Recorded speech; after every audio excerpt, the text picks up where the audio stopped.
এই হলো উইম্বলডনের ট্রফি, আর এই হলো তার মাথায় বসানো একটা আনারস। কিন্তু এটা কেমন হলো? টেনিসের সাথে আনারসের সম্পর্ক কি? আসলে এর পিছনে রয়েছে একটা অদ্ভুত ইতিহাস।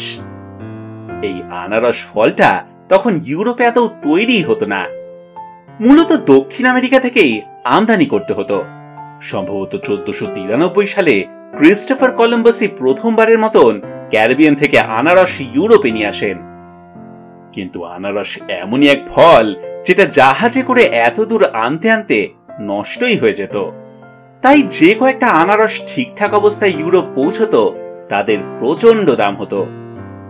একে এমন দুর্মূল্য রেয়ার এক্সোটিক ফল, তার উপর তার মাথায় আবার একটা মুকুটও রয়েছে। সম্ভবত এইসব কারণ মিলিয়েই আনারসকে বলা হতে লাগলো ফলের রাজা।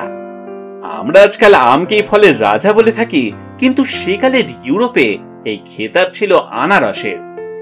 17 শতকের ব্রিটেনে একটা আনারসের দাম কত ছিল জানেন?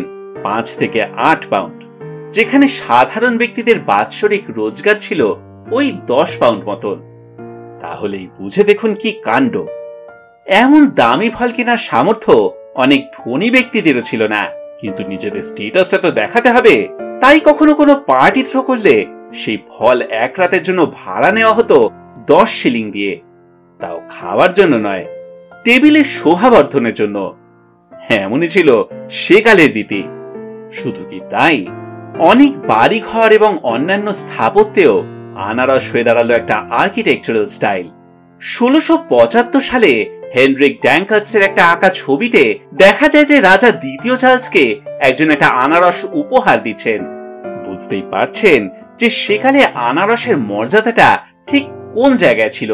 আর এই টেনিসও ছিল সেকালের এলিটদের খেলা।